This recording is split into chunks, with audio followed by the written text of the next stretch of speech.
hawezi kuniita, alafu kitu anachoniitia kumbe ni kwenda kunikamata kuniweka lock up kwa sababu ya kuongea na waandishi wa habari. Baada ya kusambaa kwa taarifa mbalimbali kwenye mitandao ya kijamii zikihoji alipo mwenyekiti wa wafanyabiashara mkoa wa Arusha Dominic Mollel, hatimaye mfanyabiashara huyo amejitokeza na kuzungumza na vyombo vya habari na kueleza kwamba alishikiliwa na jeshi la polisi mkoani Arusha kwa ajili ya mahojiano. Mimi naitwa Dominic Mollel, ni mwenyekiti wa wafanyabiashara wilaya ya Arusha. Juzi nimepigiwa simu nikiwa kanisani, tulikuwa kwenye ibada ya mazishi. Nikapigiwa simu na dasi kwamba unaitwa na mkuu wa wilaya chini ya kamati ya ulinzi na usalama kesho yake saa 2.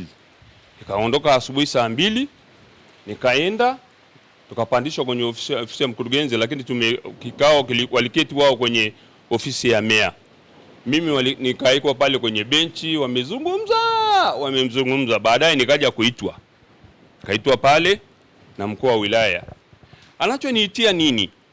Kuna kilipu nilichoongea juzi niliongea kumuomba waziri wa TAMISEMI kupitia kwa rais wetu mpendwa Mama Samia kuhusu habari ya sakata la stendi ndogo kwa ajili ya wale wafanyabiashara na wale wajenzi ambao pengine wanataka kuonekana kwamba hawana haki pale. Kwa hiyo wanataka kulibomoa ile eneo. Hasa ndio nikakutana nao. Kasi nikaitwa pale ndani, nikajioji. DC naye akanitambulisha kwa kamati ya ulinzi na usalama.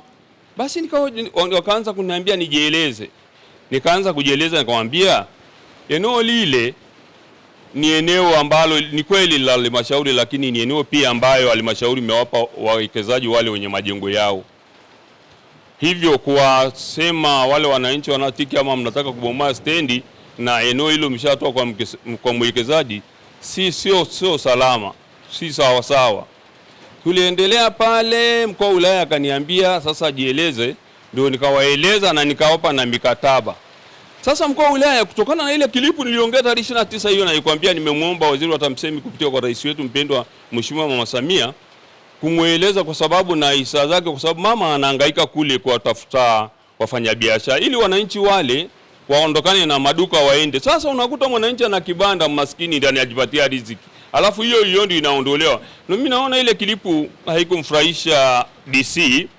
Alienda mbele kusema kwamba nimemuita fisadi, na mimi sijamtaja mtu yeyote kwenye ufisadi. Kwa hiyo tulipoketi, ama dasi ananiambia bora tu ungesema mkuu wa wilaya ndio ofisani. Nikamwambia wewe anataka kunichomekea. Nikamwambia hicho kitu hakuna. Ninachosema mimi ni kwamba wale pale, ndio ninachosema pale ni wale nilikuwa na watetea wafanyabiashara wale wajenzi waliojenga maduka hayo. Kwa hiyo ilinipelekea kukamatwa. Baada ya kukao, basi DC akasema na kukabidhi kwa TAKUKURU na polisi. Hapo ndio wakanikamata, wakanitoa nje. CD mwenyewe ananisokota, Tanzania ni mhalifu. Na ukumbuka pale nimeenda mwenyewe kabisa, sijashurutishwa. Na sikujua kwamba naenda kuwekwa ndani. Lakini nimeenda kwa hiyo ninavyosema nimewekwa ndani siku 3, mwandishi wa habari. Jana nimelala siku 2, jana usiku nimeenda. Ni kweli. Nimeenda, nimehojiwa na polisi, nimehojiwa na TAKUKURU, na nimetoa maelezo yangu, nimewakabidhi kwa TAKUKURU na pia na polisi. Hivyo ni vyombo hivyo sasa ndio vitakavyoona vitafanya nini. DC ndiye ananionea, tena ananionea vibaya kwa sababu hawezi kuniita, alafu kitu anachoniitia kumbe ni kwenda kunikamata kuniweka lock up kwa sababu ya kuongea na waandishi wa habari kupitia kwa rais wa Jamhuri ya Muungano wa Tanzania Mama Samia kupitia kwa waziri wa TAMISEMI. Sasa yani kwa nini anikamate? Lakini mimi sishangai kwa sababu hata hivyo alishasema tu ilikuwa nia yake ni kunikamata. Kwa hiyo mwandishi wa habari nimekamatwa, nimehojiwa. Jana ndio nimetoka saa 1, lakini kukamatwa nimekamatwa. Sina mambo gani nayo binafsi ya DC na mimi. Sina mambo binafsi, ni mambo ya stendi ndogo. Narudia tena mwandishi wa habari. Wanasema wewe ndo unayekwamisha ujenzi wa stendi ndogo ambayo serikali ilisema kwamba ina mpango wa kubomoa yale maduka ya kisasa. Maduka ni ya wananchi. Na nitakwamishaje? Mimi ni kiongozi tu. Lakini yale maduka tayari pale eneo lile limeshatolewa kwa wawekezaji. na wawekezaji wameshajenga maduka yale. Sasa ukaenda kwa bomolea tena maduka yao ndani ya maduka, yani ujenzi ndani ya nani, unajenga majengo ndani ya majengo.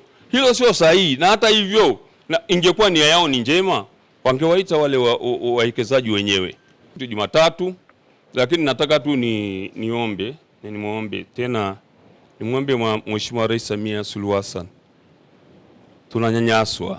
tunanyanyaswa kwa sababu kumbe sasa tukitoka kuongea na vyombo vya habari tunakamatwa. Kwa nini umeenda kwenye media? Na media iko kwa ajili ya wananchi na vyombo huru hizi.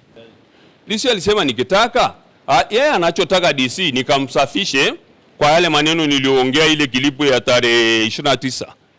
Nikasema simsafishi mtu. Nilichoongea ni hicho. Unasikia? Kwa hiyo iliwachukia kwanza, lakini sina shida na wale wa viongozi wengine.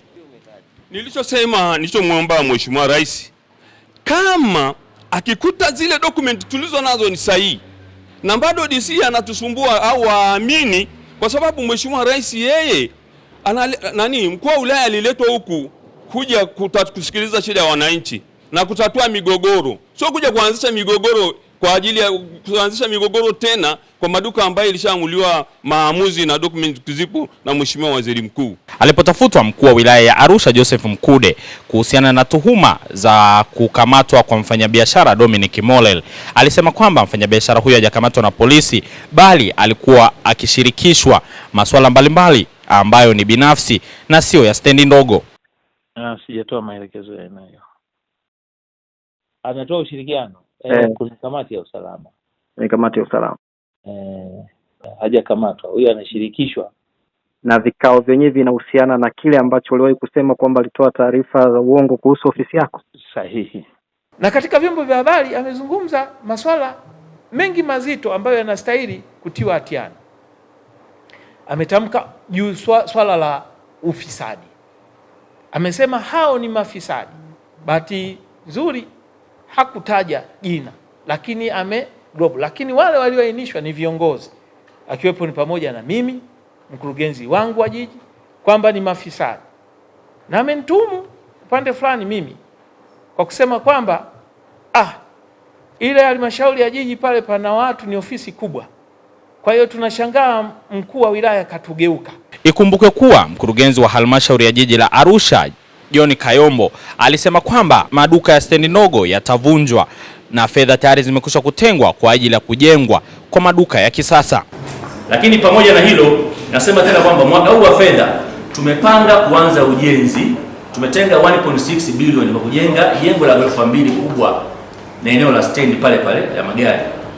Sasa hoja ya serikali sio kunyanyasa wafanyabiashara, ni kukaa nao chini, kuzungumza nao na kutafuta solution ambayo sio ya kupambana kwa nguvu.